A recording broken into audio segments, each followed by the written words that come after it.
Chapter 14. Meeting the Mayor. After wandering the back streets for a while, trying to think, I asked someone the way to the hospital. I soon realized I'd have to walk past the supermarket.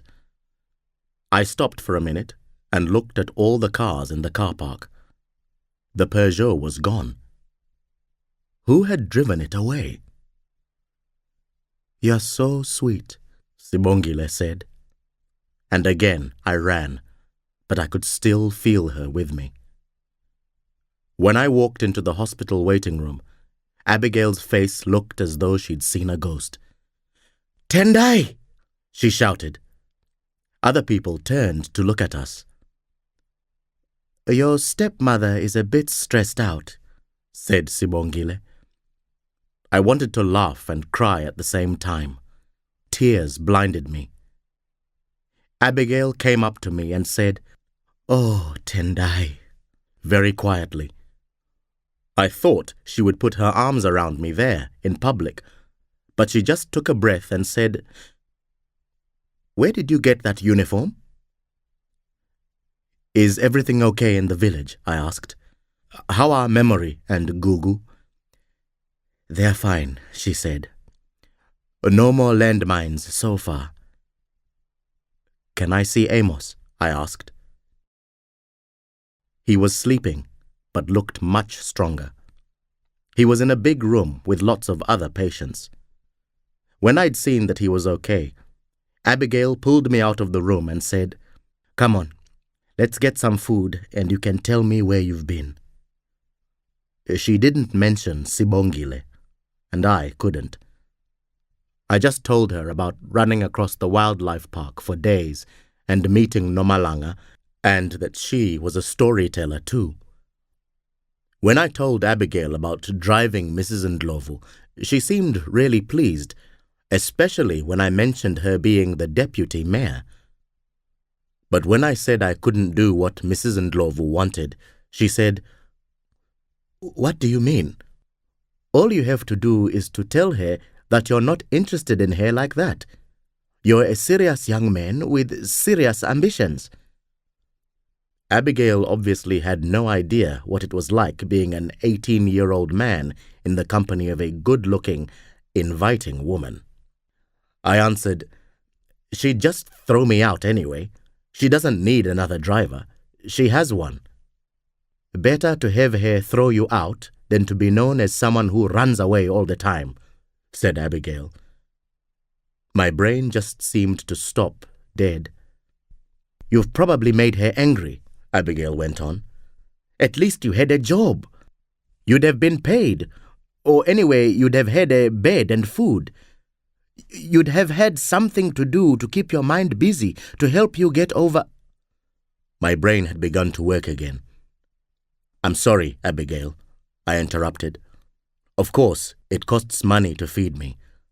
I will look for a job, but it'll have to be one where I don't need to sleep with my boss to keep it." "You're so sweet," repeated Sibongile. "You're so hurt," said Abigail. "But at least you haven't done what your father did and gone away inside. He'll be very glad to see you back safe." I thought, I wish he was here. I don't know what I should be doing first, finishing the compound or finding a job or trying to get the landmines cleared. Sibongile said, "Demand that the landmines get cleared." But I said, "I'll call and leave a message for him at the hotel at Baobab Cross." "No need," Abigail said. "He's here in town. Uncle Winston thinks he's the best person to persuade the mayor to do something about the landmines. After all, he's Amos's father." And at that moment, Dad appeared in the doorway of the restaurant. When he saw me, his mouth fell open. Then he ran to us, knocking into a table or two on his way across the room. I stood up. He came to a stop in front of me and put his hands on my shoulders. He looked deep into my eyes. "Thank God," was all he said. "Your dad's a good man," said Sibongile. I ran after you, you know, Dad said as we sat down. But you were right. You can run faster than I can. No comment, I said with a smile. He paused, then said, Sibongile's buried on the rocky hill. I couldn't speak. I didn't want her to be there alone, her body in pieces under the earth. I wanted her to be with me again, watching the sunset. I wanted the whole of the past fortnight to disappear, to unhappen, to leave us in peace. Sibongile said, It's not going away. My dad went on. After we buried her, we had a meeting. Uncle Winston asked me to represent the village and speak to Mayor Kapuya. Abigail said, I made an appointment at the town hall for us to see him. It's this afternoon. Sibongile's voice was there again. We'll ask Uncle Winston to help us see the mayor. I asked, Could I come with you? Dad and Abigail looked at each other.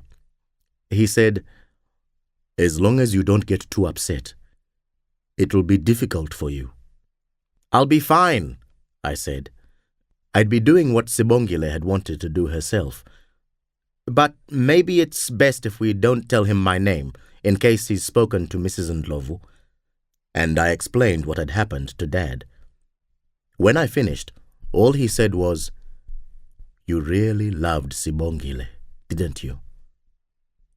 I still do, I answered. Mayor Kapuya was a big man behind a big desk in a big room. He stood up and showed us to some armchairs round a coffee table. Mr. Muruvi, Mrs. Majozi, come in, come in. You've come about landmines in Mangwe Ford, he said. That's right, Dad said. You must have had Chief Winston Majozi's letter.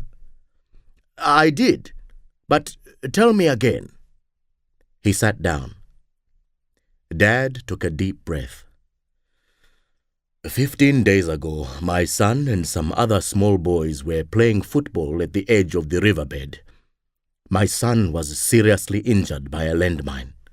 He is in hospital now. 8 days later, one of the young women working in the vegetable gardens was killed as she bent to pick up what she thought was a big stone. So now we have some questions. Go ahead, said the mayor, his hands on his large stomach. Where have these landmines come from? Asked my dad. Why wasn't the survey done that was planned before the village was built? How can the villagers go on living there with this danger hanging over them? And finally, what happened to the money promised for the survey? Dad stopped. He was trying not to show his anger. The mayor said, You're right. There should have been a survey years ago. The man who was mayor before me was supposed to arrange it, but it's very expensive. It took me a long time to find a way to get the money, and the costs of the surveying companies keep rising. He stood up and walked about. Our government has promised some, and so has a foreign charity, but no actual money has come through yet. This didn't agree with what Mrs. Ndlovu had told me. I was about to jump up and say so when the mayor's secretary brought in tea and biscuits. My dad shook his head at me. The secretary poured the tea. Who are these surveyors anyway? Asked my dad. The mayor was still walking backwards and forwards on his beautiful carpet. The last one to give us a price was Mr. Gresham in Victoria Falls, said the secretary. Didn't you? The mayor frowned at her, and she went out again. That's true, said the mayor. They've finished clearing the landmines near Victoria Falls at last. I got in touch with Mr. Gresham and a couple of other bigger companies. but they wouldn't agree to start before they'd been paid a large sum of money. Perhaps they've had problems with getting paid in the past, Dad suggested. The mayor stood for a moment, looking out of the tall window. I wanted to shout at him that he was a liar, but Dad's hand was on my knee, stopping me. Then Mayor Kapuya turned to us. "Look," he said, "I'm sorry I can't help you just now, but I'll bring this up at the next council meeting and see if we can rearrange our spending." Abigail asked, "When will that be?" "In about 6 weeks, I think," said the mayor. "It's the Christmas break now, of course." "One person a week is being injured or killed now," said my father, standing up, his face like stone. "So that means that a further 6 people may be injured or die before you can even discuss the matter at a meeting. Is that the best a man in your position can do?" He turned towards the door. Abigail and I followed. At the door, Dad let us pass through and then turned to the mayor. "Thank you so much for your time, Mr. Mayor," he said in a voice as cold as ice. I saw the mayor's face, frowning and angry, as the door closed. But he wasn't as angry as I was.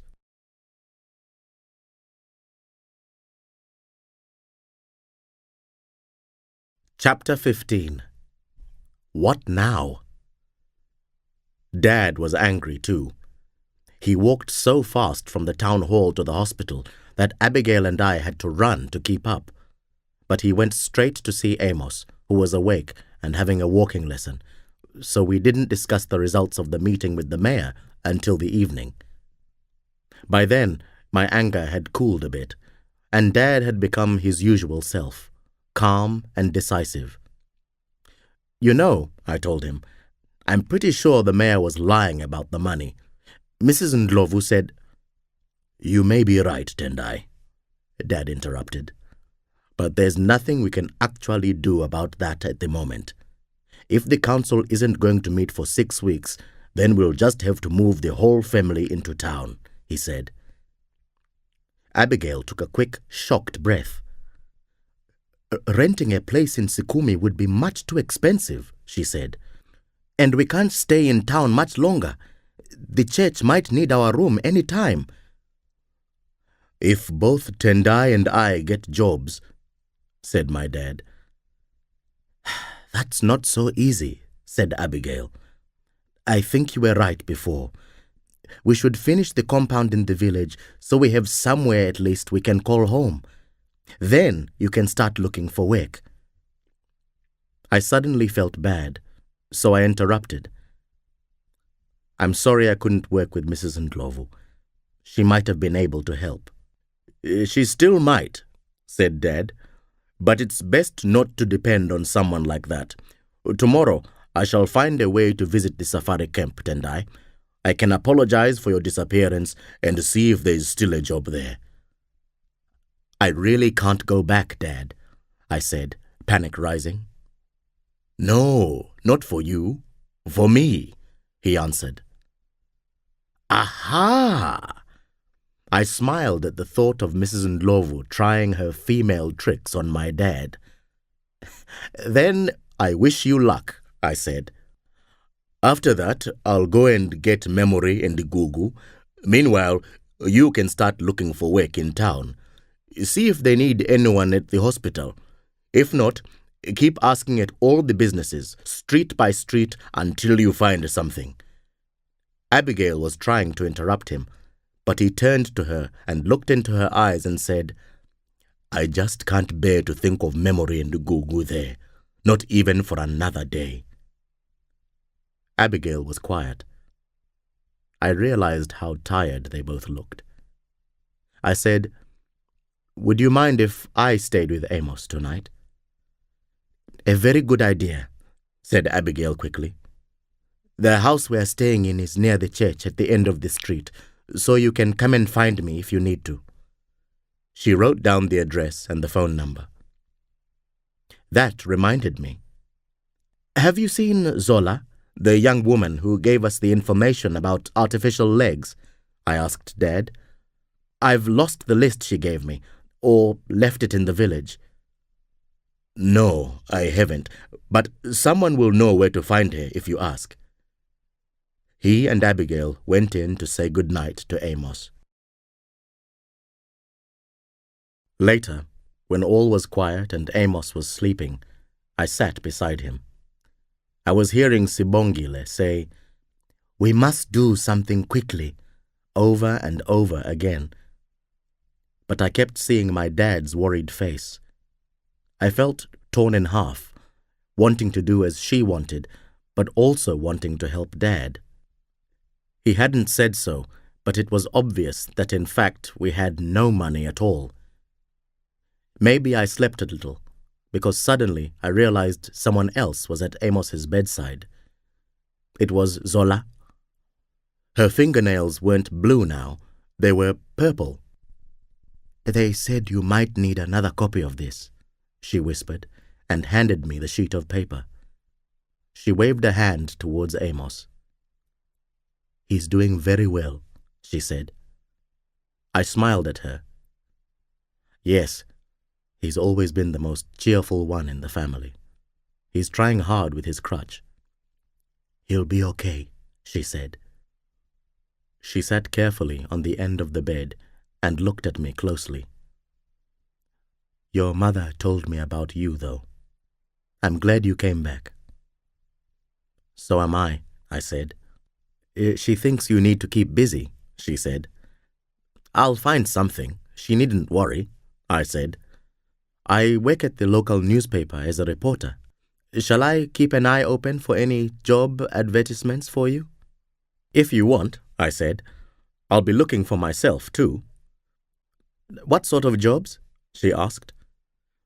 "I was going to study sports management, but anything I can get paid for will do for now." She stood up. "Sports," she said thoughtfully. "I'll see. Bye for now." She smiled with a little nod and left. I looked at the paper she'd given me.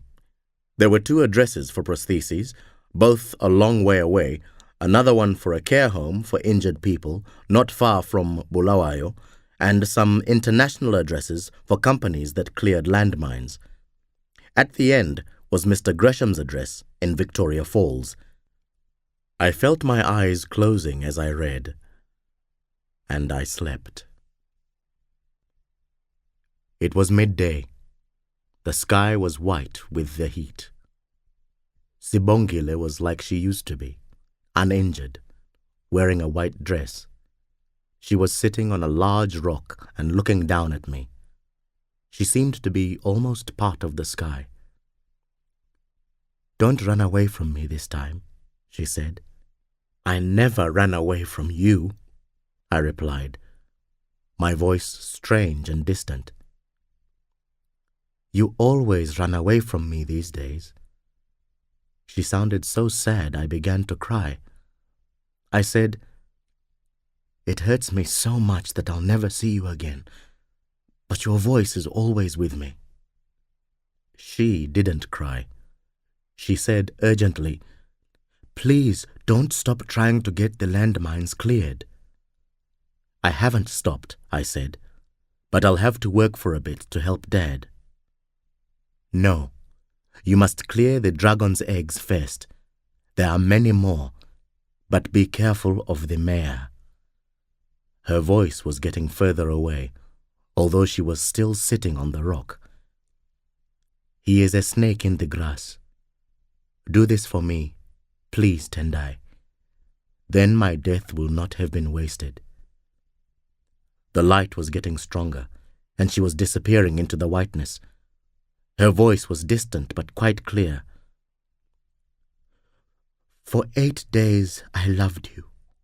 Beautiful, beautiful days." "No!" I cried. "Don't go!" I woke as I fell off the chair. Amos moved in his bed. "Tendai?" he said. "I'm here," I replied as I got up from the floor. My face was wet with tears. I never want to let her go, I said to myself. Amos was asleep again. I went out to get some air. I needed to think.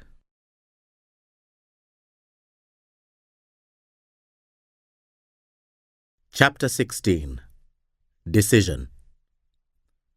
I set off walking along a dark street. As I walked, I thought. Sibongile and Abigail had both said I was in the habit of running away. Looking back, I had to admit that whenever there was a difficult decision to make, I'd got someone else to make it. But now, if I wanted Sibongile to rest in peace, and to let me have peace, there was something I had to do on my own. I thought the best thing would be to call Victoria Falls from the hospital phone box. But 3 a.m. is not a good time to get a phone call asking for a favor. Further on, I thought, explaining and getting information on the phone is not the best way. If I'm there, standing in front of him, there's more chance I'll get somewhere. Sibongile said, "Get people together and demand that the landmines get cleared." I arrived back at the main door to the hospital. I knew that if I stopped now, I'd be too afraid to do what I planned. So I walked straight into the hospital, checked on Amos, and told the night nurse that I had to leave. She said she'd keep an eye on him. I walked out of town on the main road towards Victoria Falls. I knew I had about 1,000 kilometers to travel, and I had no idea how I would do it. The moon was a few days off being full and was just setting. I could see lights a long way ahead. The lights turned out to be at a large petrol station. There was a cafe with one sleepy girl behind the counter. I looked around for a driver who seemed okay, but there were only a couple of guys there, and they looked drunk. I went outside again and sat on the ground by a wall in the dark to wait for dawn. I couldn't forget Sibongile saying in my dream, "You always run away from me these days." She had never said that when she was alive. In fact, she had never said any of the things she said in my dream when she was alive. A white man in a clean shirt came out of the men's toilets. He went into the cafe. When he came out, I went up to him. "Excuse me, sir," I said. "I'm trying to get to Victoria Falls. Could you give me a lift?" He looked at me, pulled me gently into better light, and looked again. "Why should I do that?" he asked. I thought for a moment and answered, "Because it could help a whole village to live without fear, and also because I will tell you stories and keep you entertained on your long journey." He laughed. His teeth were white, and he didn't smell of drink. "What's your name?" he asked. "Tendai Muruvi, once of the Woods Orange Farm, now of Mangwe Ford." "And working as a driver?" He was looking at my uniform. I answered carefully. Yes. And your name, sir?" "I'm Don McKinley. I run the Miti Miviri Hotel in the town of Victoria Falls." "I'm very lucky," I said, "and I promise I'll be good company." "Okay, young Tendai. I'll take you as far as I'm going, as long as you behave. The minute you give me reason to worry, you're out. Understood?" We set off in his small truck. The road was mainly straight, and it didn't have much traffic, so driving was pretty boring. We passed through 1 or 2 small towns and, a bit before midday, through Bulawayo. At first, I told Mr. McKinley stories as I'd promised, but later he asked me about the village. I told him about Amos and the landmines. He said he knew Bart Gresham, who lived outside the town at the falls, near a place called Elephant Junction. We passed through another town, and he pulled off onto the grass at the side of the road. He took out his cell phone. He said, "Now I'll just check Bart is around. He may have gone off on a job. That you, Bart? I've met a young man who may need your help. Can he find you at home? Sometime tomorrow? Right. I'll tell him. His name's Tendai. See you, Bart. He turned to me and said, He'll be in early tomorrow morning, if you can make it before 9. I can try, I said. Sibongile said, Make plans. Talk to people. Then Mr. McKinley called his wife. We'll be having a hungry young visitor this evening, he told her. I heard her laugh and then ask a question. You want to stay the night? He asked me. Oh, yes, thank you, I said. I had no money and had expected to spend the night outside somewhere. Right, he said into the phone. He hung up and said, We charge $100 a night. My mouth was wide open before I realized he was joking, and we both laughed. If Bart takes your business, he'll owe me a drink, he said. Now, tell me another story.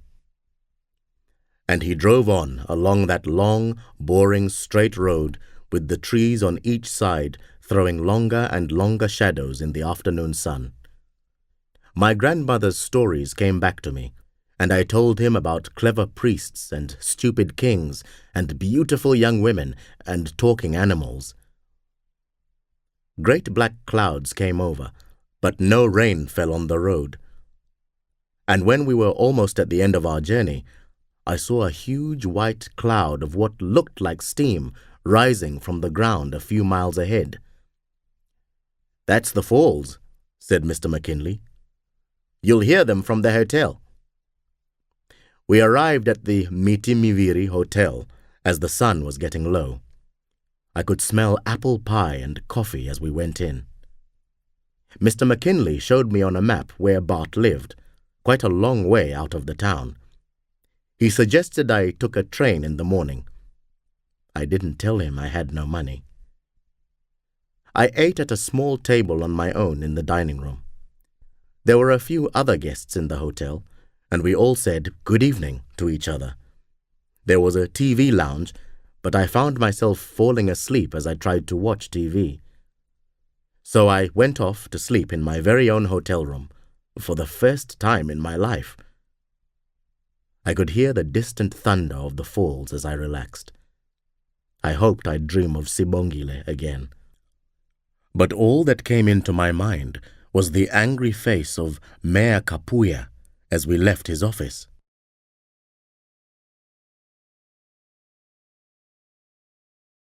Chapter 17. Train Trip. I woke in the dark. I got up, wrote a thank you note, and left as quietly as I could. Outside, in the quiet before dawn, the thunder of the falls seemed very near. The hotel wasn't far from the center of the town. I walked along the road until it crossed the railway, then I followed the rails into the station. There was a train in the station. People were getting on. I went to join them, but a man in a dark uniform was checking their tickets. I walked back the way I had come, along the rails. How was I going to get onto the train? I could hear the train coming behind me, gathering speed. I stepped to one side as it passed, and began to run along beside it. It was very high off the ground, and I couldn't see anywhere to get up onto it. There were vertical bars beside the doors, but I'd have to jump really high to grab one. I kept running along beside it, telling myself that if Indiana Jones could do it, so could I. Then the train got faster, so I had to jump or give up. I jumped and managed to pull myself up onto the step, but I didn't try to open the door. I hung on for what seemed a very long time. The train got faster and faster, and the sun came up. We were out in the land of red earth, small brown trees, and an occasional rock. Just like the movies, I thought, feeling really proud of myself. But soon my hands and arms began to hurt. Elephant Junction was a long way out of town. At last, I saw a tiny station ahead, just a platform and a hut, like in a Western film.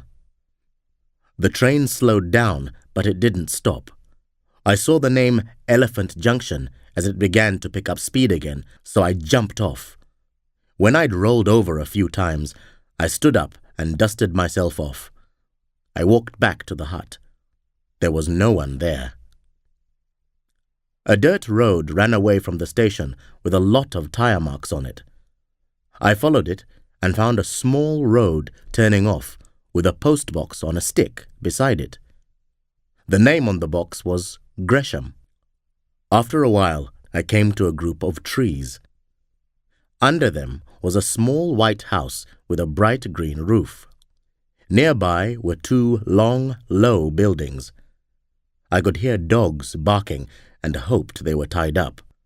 I'd had 1 or 2 bad moments with dogs on the farm when I was little. I went up to the front door and knocked. A blonde woman, carrying a small boy on her hip, opened the door. She looked surprised to see me. "Oh, I wasn't expecting anyone. What did you want?" "I'd like to speak to your husband, if he's Bart Gresham, please," I said. Her eyes were bluer than the sky. "I see. He's out with the dogs at the moment, and then he has to leave. Could you come back tomorrow?"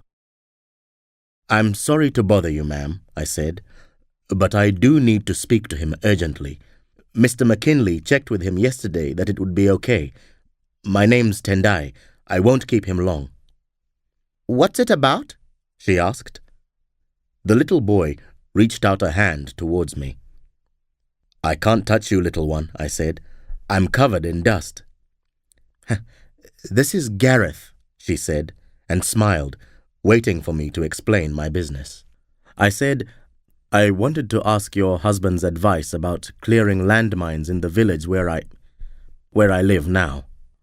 For the first time for days, Sibongile's head in the grass had come into my mind, and I couldn't breathe. Mrs. Gresham looked me right in the eyes for a long moment. "He won't be long," she said. "Would you like to sit there in the shade? I'll bring you some lemonade." Bart Gresham came round the side of the house a few minutes later. He sat down opposite me at the table under the tree. He was tall, blonde, and suntanned. He didn't smile. "You need some advice about clearing landmines," he said. "Yes. Our village is Mangwe Ford, near the border with Mozambique. There was going to be a survey, but the money hasn't come yet. 17 days ago, my little brother lost his right hand and part of his left leg. And then..." I looked down at my hands on the table. Mrs. Gresham had come out with the lemonade. "Someone else was hurt?" she asked gently. "My girlfriend," I said. I swallowed, and my voice sounded strange when I said, "She was killed." "Right," Bart Gresham said. "And this is by the ford?" I took a deep breath. "Yes, and in the riverbed. Some people think some landmines from a minefield across the river moved with the floods, but others think..." "That's not likely," Mr. Gresham said. "As it's a ford and there's a road that crosses the river, it's possible that a group of soldiers or revolutionaries set the landmines to catch a particular enemy. They probably didn't have time to mark the place properly. Even if there was a map, it'll be lost now, especially if they were beaten or killed." "You know the place, then?" I asked. "The mayor of Sukumi's office wrote to me some time ago asking for a price to do a survey there. I had a look at the maps." "And decided not to do it?" I spoke almost rudely. "Tendai," he said seriously, "the town council hasn't come up with the money. I've done too many surveys without being paid. I have to make a living." He waved a hand at his wife and the house. "I know," I said, trying to relax. "And perhaps it didn't seem urgent then, or even necessary, but now someone has died, and no one can live there without fear. Even to go and have a look." His cell phone rang. "Excuse me, Tendai. I've been expecting this call." He stood up and walked into the sunlight. Sibongile said, "We can put out a message on the internet asking for money and help." Mr. Gresham soon came back. "I'll have to ask you to wait a few days, Tendai, I'm afraid," he said. "My brother needs my help. And anyway, I need some time to check the letters and documents I've got about your village first." Sibongile said, "But be careful of the mayor." I said, "Every day we leave it may mean another injury or death. Please come as soon as you can. I'll find some money. I'll do whatever it takes." Mrs. Gresham put her hand on her husband's arm. "Surely your brother can wait?" she said quietly. "How did you get here?" Mr. Gresham asked me. "On the train," I said. He almost smiled. "You jumped off? Rather you than me." Mrs. Gresham said, "Come in and have some breakfast."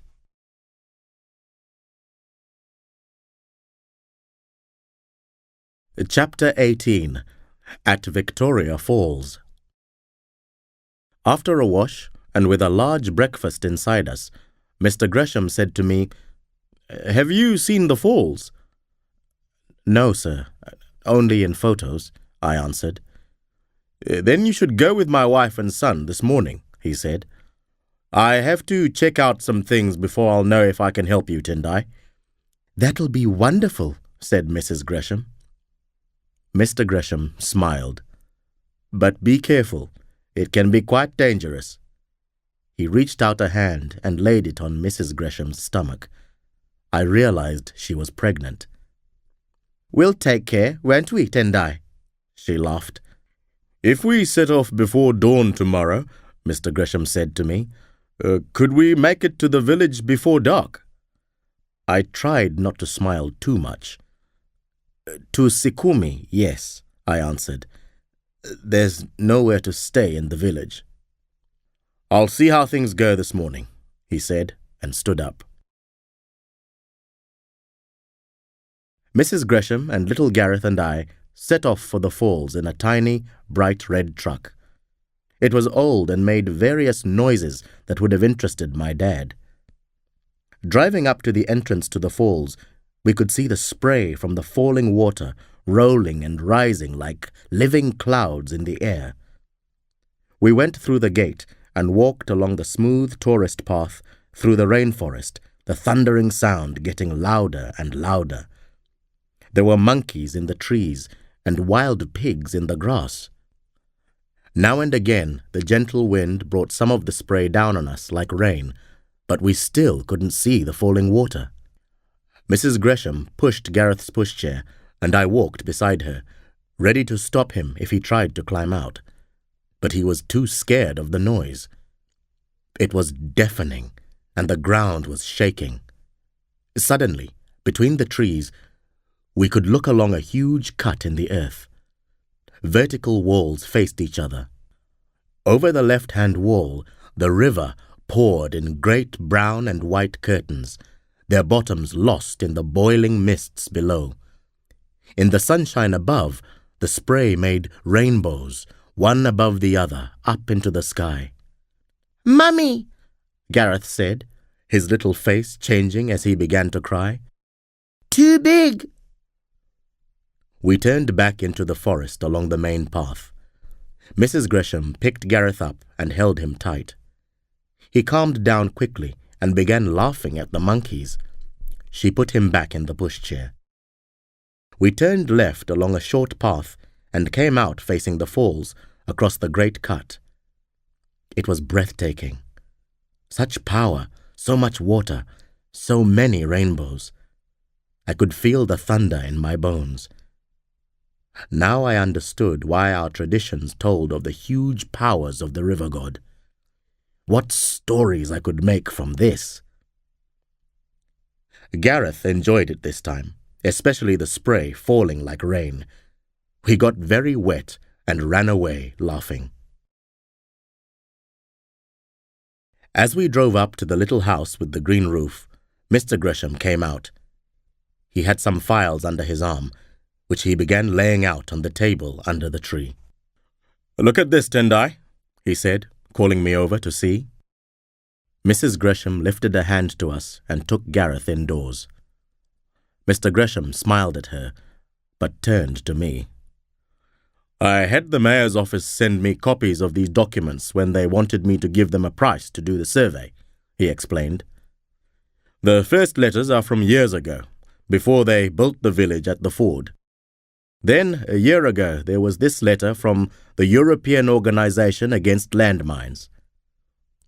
"What does it say?" I asked, hearing Sibongile's voice in my head again.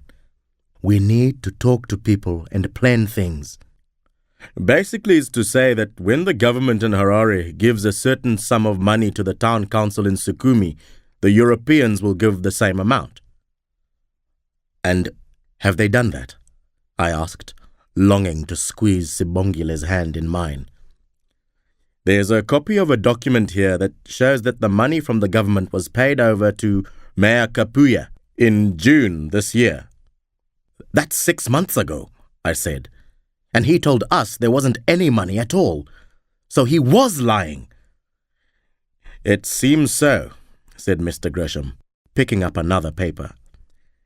"Here's a letter to me signed by a Mrs. Ndlovu that agrees to my price if the money arrives from the Europeans before the rains come." "Which should have come in November," I said. "But I haven't heard anything else," Mr. Gresham said, collecting the papers into the files. "And now it's December," I said. "No money, and hardly any rain," Mr. Gresham added. "If it stays dry, we could start a survey, if there was money." My heart beat faster. He was taking this seriously. He really might do something about it, if the mayor paid him.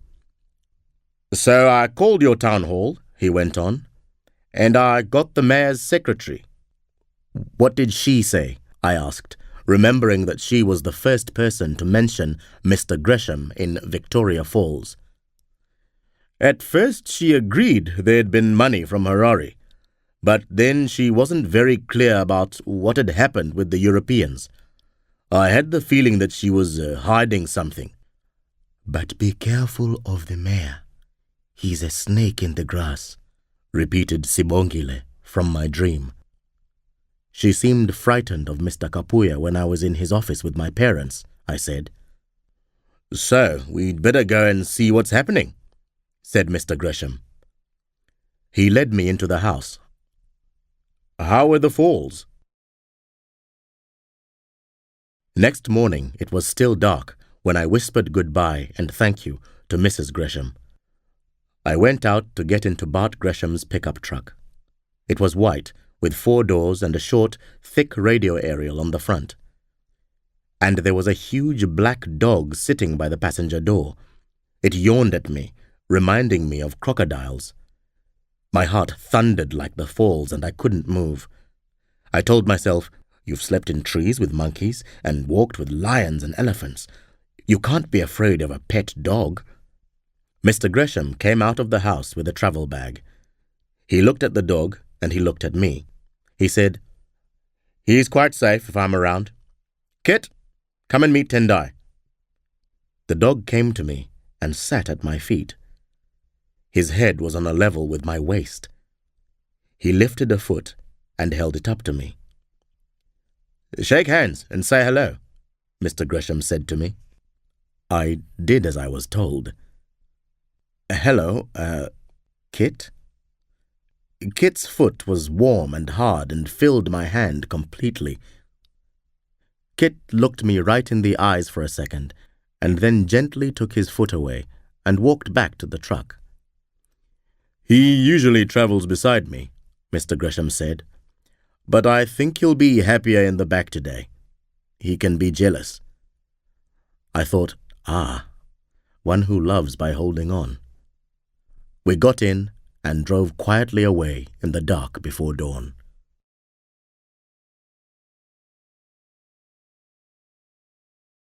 Chapter 19.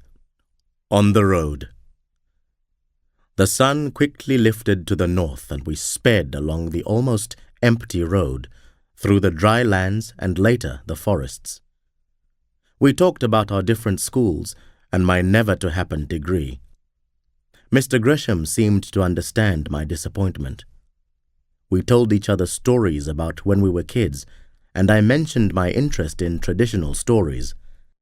I also told him that I'd met Mrs. Ndlovu and that she was the deputy mayor. He made a call to his wife about 2 hours out, and then he asked me, "Was your girlfriend called Sibongile?" "Yes," I answered. Was I talking in my sleep? "And your brother is Amos?" he went on. "I'm sorry," I said, turning to him. "I'm sorry if I woke you." "It reminded me of—" But he stopped speaking, his face suddenly looking young and lost. There was a silence. "I think it's getting better," I said at last. "At least when I'm awake it's better. I don't feel like crying so much now. I do hear her voice, but it doesn't make me as sad as it did." "You're keeping your mind on the future?" he asked. "Yeah, I guess so," I said. "There are things I must do, so I think about them." I didn't mention how my anger often helped to crowd out my sadness. "Always look forward," he said. "If you think about the past, you'll feel you could have changed things." His voice was very hard. I asked, "What happened?" "My brother was killed." He spoke from far away. I saw it. Horrified, I thought of Amos. "How?" I asked. "Where?"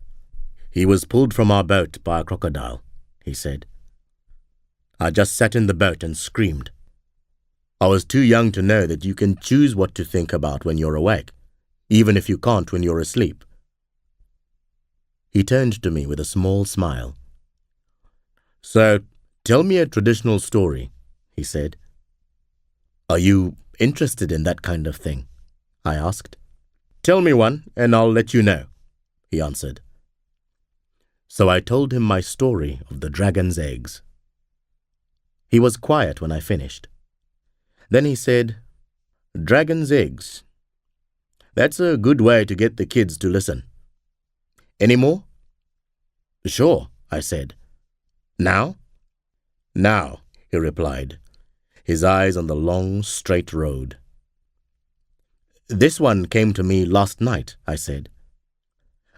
Long ago, there was a young king from the south visiting the old king of the land of the falls.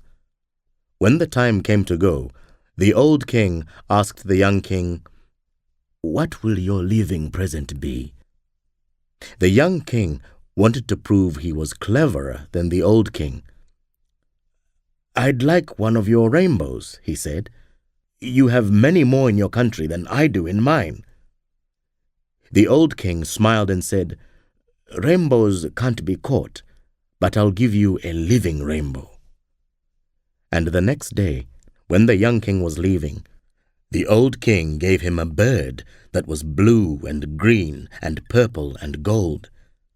The young king thought the old king was being stupid, but he pretended to be grateful and took the rainbow-colored bird back to his country, where he gave it to his youngest and prettiest wife. His wife was sorry for it. It wouldn't eat or drink and just sat in its box, waiting to die. She begged the young king to let it go, and in the end, he agreed. It flew high into the sky, calling out its happiness. Then it fell downwards, rolling over and over, its colors shining in the sun. Just before it hit the ground, it flew up again. It did this many times, and then it flew away. The wife clapped her hands and laughed, and the young king was glad to see his pretty wife so happy. It was their habit to sit together on the rocks above his compound each evening, watching the sun go down.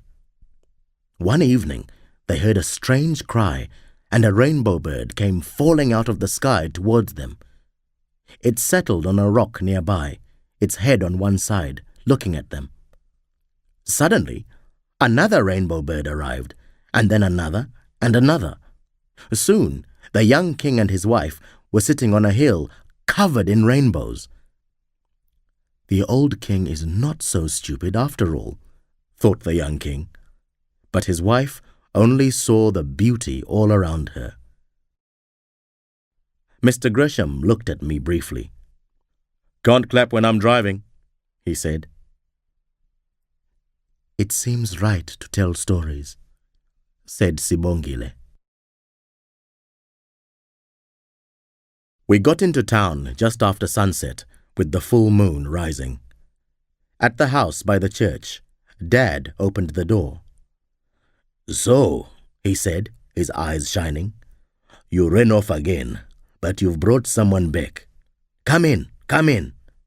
"Dad," I said, "this is Bart Gresham from Vic Falls. He has some news for you. Mr. Gresham, my dad, Shamba Muruvi." They shook hands, and we sat down round the kitchen table. "Abigail and the girls are at the hospital," said Dad. "Victoria Falls, eh? Been driving all day. Tea? Coffee?" "That's right," said Mr. Gresham. "Nothing, thanks. My news is that the town council of Sikumi asked me to give them a price for doing a survey of Mangwe Ford last year. I have copies of letters showing that there was money from Harare and more expected from a charity." "So the mayor was lying," said my father. "It seems he was." Mr. Gresham smiled. "Perhaps we should go and ask him what has happened to the money." Sibongile's warning rang in my head. "He's a snake in the grass." I said, "I think you should be careful. If the mayor has been stealing council money—" "You're right, Tendai," said Mr. Gresham. "We should have a plan in case there's trouble." My dad looked from one to the other of us. "Some kind of insurance?" Mr. Gresham had brought his file in and was laying out the papers on the table. "We could make copies of the most important letters," he said. "And," I interrupted, "give them to Zola.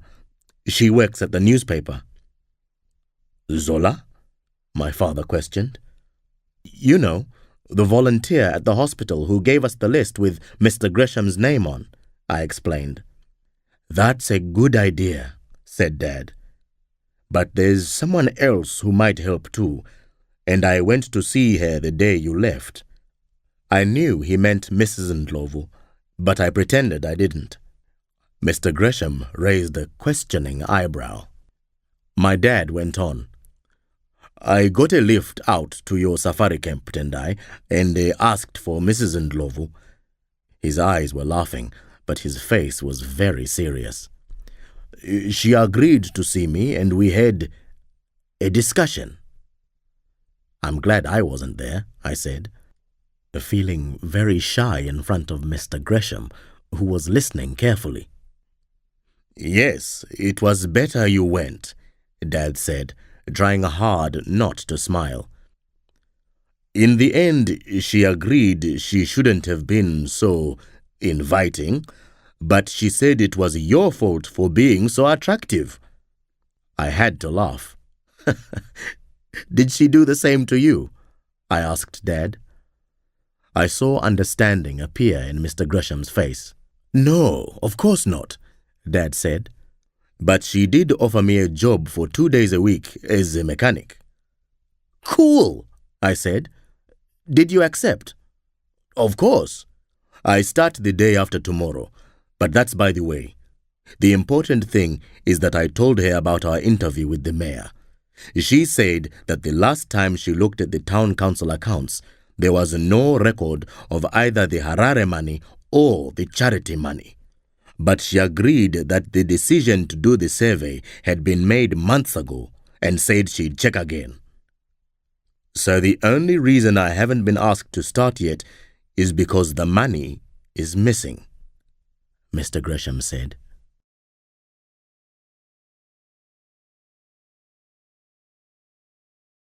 Chapter 20. Night Hunt. Dad stood up. That's right. So we'll need to visit the town hall first thing in the morning.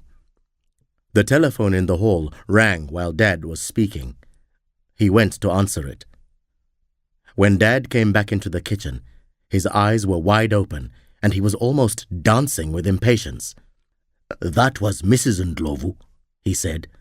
She's at the police station.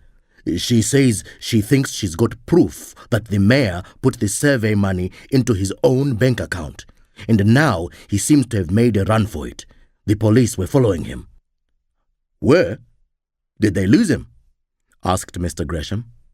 Yes, their car is broken down, said Dad. So where's the mayor now? Asked Mr. Gresham. Dad said in an unbelieving voice, It seems he's driving along the dirt road to Mangwe Ford. Why on earth? Mr. Gresham looked surprised. Then he said, Of course. It crosses the river and then the border into Mozambique, and there are no border police there. Come on, let's try and catch our friend, Mayor Kapuya. We all three ran out to his truck. Stay there, Kit, Mr. Gresham called to the dog in the back as we jumped into the front seats. It'll be an uncomfortable ride. As we sped along the road in the dark towards Baobab Cross, Bart Gresham spoke on the radio and finally got in touch with the police in the broken-down police car. There were only 100 meters or so along the dirt road. Try and get your car off the road so we can get past, he said to them. Can one of you come with us? They agreed that we'd stop for the inspector and signed off. Dad turned to Bart Gresham. Mr. Gresham, call me Bart, please, he said, eyes on the road. Right, and I'm Shamba, my dad said. Well, but it seems the mayor caught Mrs. Ndlovu checking the files about the money and locked her in an empty office. I'm not sure if he'll have a gun, but he'll certainly be desperate. How did she get out? I asked Dad. Dad laughed. Well, luckily she had her cell phone and called Alfred. Just then, I saw the light at the Baobab Cross Hotel. Turn here, I shouted to Bart. Bart turned off onto the dirt road far too fast, raising a huge cloud of dust in the light of the full moon. We soon found the police car, its lights out, but white against the dark trees. Bart stopped and a man ran forward. He jumped in behind me and we raced away. Inspector Ngube, said the man, and we all tried to shake hands, but the truck was behaving like a wild horse and we had to hold on tight. I couldn't believe the treatment Bart was giving it, and I wondered how Kit was. Bart seemed to know what I was thinking. Kit will be fine, he said to me with a laugh. He was enjoying himself, in spite of having spent all day driving. And so will the truck.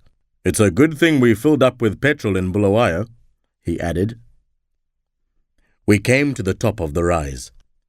In the moonlight, we could see the road running down to the forest and the wide riverbed. About halfway down, we could see headlights shining up into the sky. He's come off the road, shouted my dad. Get ready, said Inspector Ngube. He may have others with him. I'll pull up near him, said Bart. If you get out of the passenger doors really quietly, you can take him by surprise. All of you, stay with your vehicle, please, said the inspector. He may have a gun. We pulled up near where the mayor's dark truck had come off the road. The front wheels were resting on a large rock, and its lights were shining crazily at the tops of the trees. There was no sign of anybody. The inspector climbed out quietly. No gunfire. Bart got out too. My dog can follow him by his smell, he whispered to the inspector.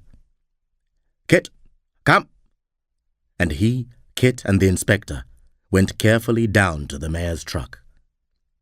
We watched as Kit put his face into the driver's seat. Then he set off into the bushes, following the mayor's smell. A few moments later, there was a scream of fear, and Bart stepped onto the road and called us. We ran down to find Mayor Kapuya lying under a tree. Kit was standing on his chest, and the inspector was telling him he was under arrest. It took until midnight to get the mayor to the police station in Sikumi and the witness statements made. As we were finishing, Zola arrived. I'm here as a reporter this time, she said with a smile. Her nails were now green with white stripes. My article about this will be on the front page of tomorrow's paper.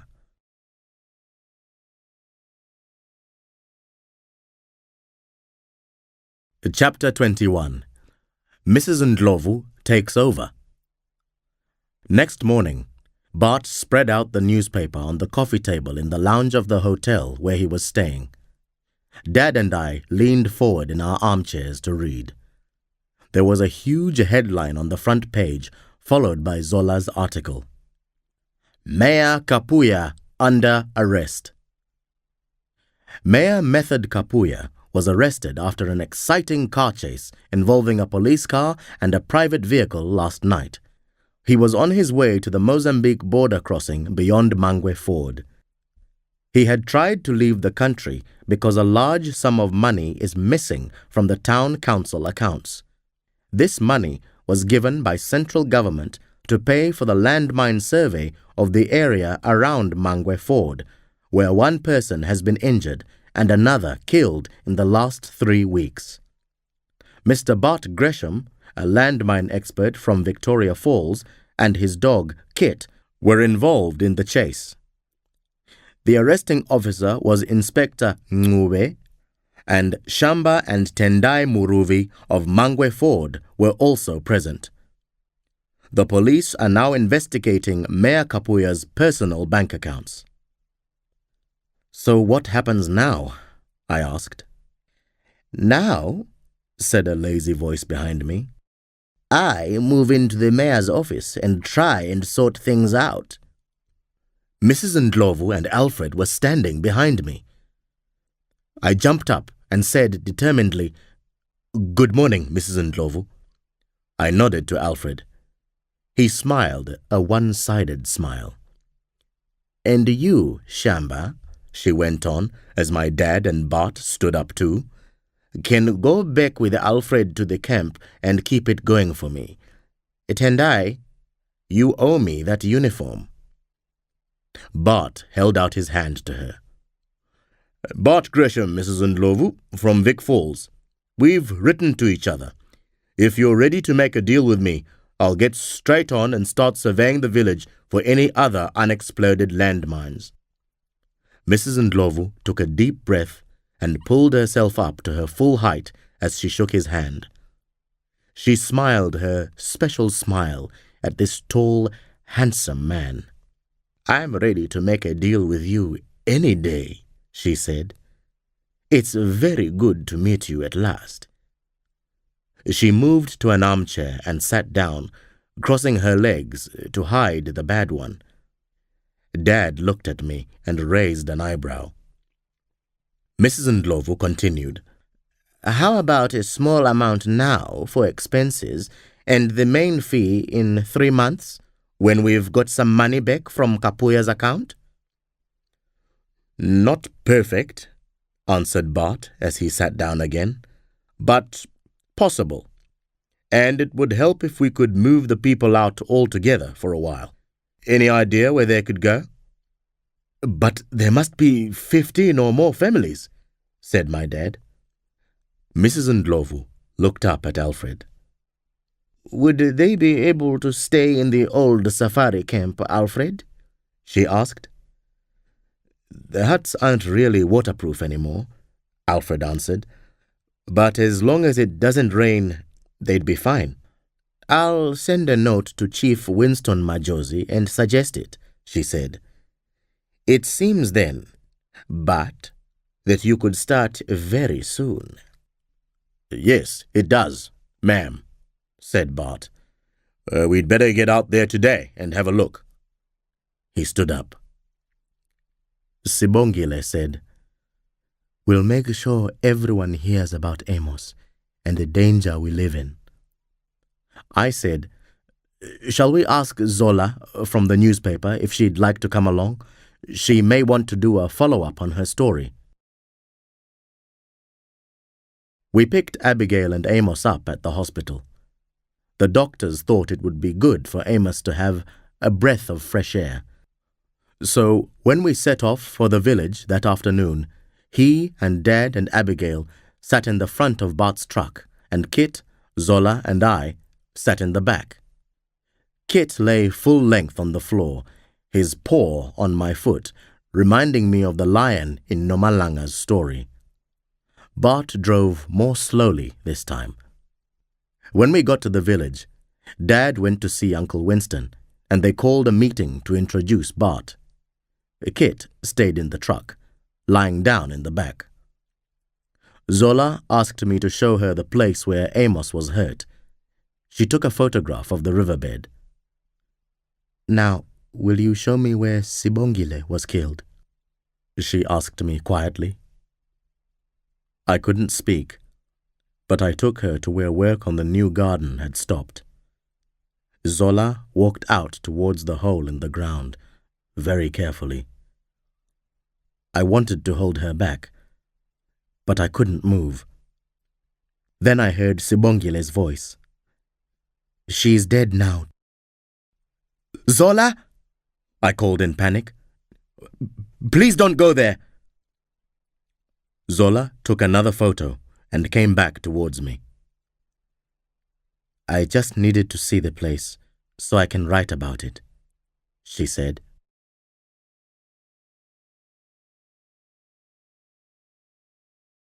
Chapter 22. Goodbye. When Zola and I got back to the clearing by the road, people were gathering to meet Bart. We sat on the ground among them. Do you remember, Zola asked quietly, I said I'd look at the job advertisements for you? Yeah, I said, glad to have something else to talk about. Seeing that hole in the ground had brought it all back. Well, there's a job going at the care home for people hurt by landmines near Bulawayo.